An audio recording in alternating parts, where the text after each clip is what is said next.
আসসালামু আলাইকুম, কেমন আছেন সবাই? আলহামদুলিল্লাহ, আমিও এখন অনেক ভালো আছি।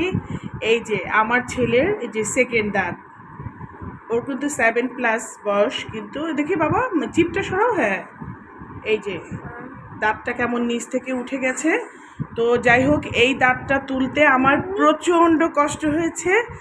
আর এখনকার বাচ্চাদের শর্তই হচ্ছে দাঁত তোলা মানে পিৎজা পার্টি করা, বার্গার পার্টি করা। আর আমাদের সময় আমরা যখন দাঁত তুলেছি তখন কি করেছি জানো বাবা? দাঁত আমরা সুতা দিয়ে মানে নড়ে সুতা দিয়ে আমরা কিন্তু উঠিয়ে ফেলেছি। আর এখনকার বাচ্চাদের দেখেন কত কিছু করতে হয়। এখন তার শর্ত কালকে পিৎজা পার্টি করতে যাওয়া।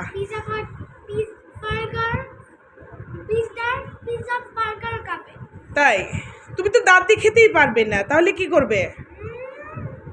তারপরেও করতে হবে। তো ঠিক আছে, আমার ছেলের জন্য সবাই দোয়া করবেন। প্রত্যেকটা দাঁতই তার এরকমই হচ্ছে, দুটো দাঁত এরকম হলো, দুটাই নিচ থেকে উঠে গেছে। তারপরে খুব মানে যন্ত্রণা করে তাকে তুলতে হয়েছে। তার দাঁত ওঠাতে গিয়ে আমার নিজেরই হাতে ব্যথা পেয়েছি অনেক। তো যাই হোক, সবাই দোয়া করবেন আমার ছেলের জন্য, সুস্থ থাকে, ভালো থাকে।